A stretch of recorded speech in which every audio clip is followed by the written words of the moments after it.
Sometimes our clients phone us up and say that they have sent an invoice to a customer, but they need to make some changes, but it's locked and they don't understand why they can't make changes to it. A lot of the time, this could be that the customer's asked them to put a purchase order number on the invoice, or they've asked them to break down the charges to a more granular level, or possibly it's been invoiced to the wrong company when there's more than one company that you're kind of working for in a group. So these are all just admin-y kind of reasons why they need you to resend the invoice with slightly different information on the invoice.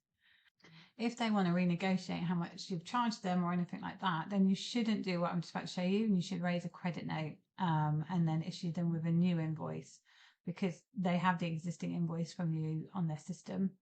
So you need to basically cancel that one and start again.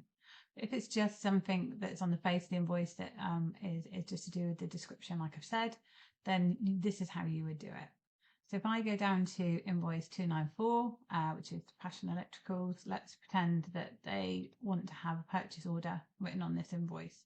As you can see, if I click on it, I can't do anything. So our clients can sometimes then decide to raise another invoice and duplicate it. They can do all kinds of things. But when you know how, it's really easy to unlock this so that you can change it.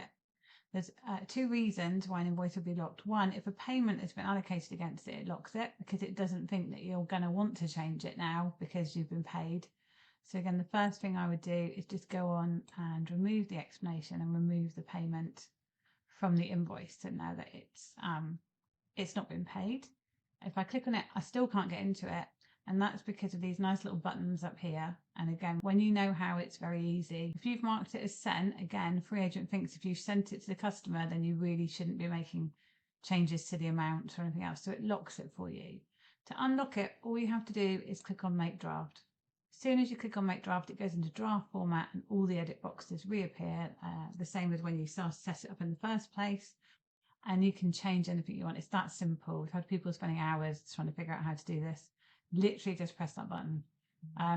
Then if we were going to go into, for example, if they wanted to have a purchase order number, then I can put a comment box in and I can put in PO 444555 and create and finish. And if I want to, I can make sure that that goes at the top so that the purchase order is on the invoice, nothing else has changed. And then I can either mark it as sent and download the PDF and send them the new version.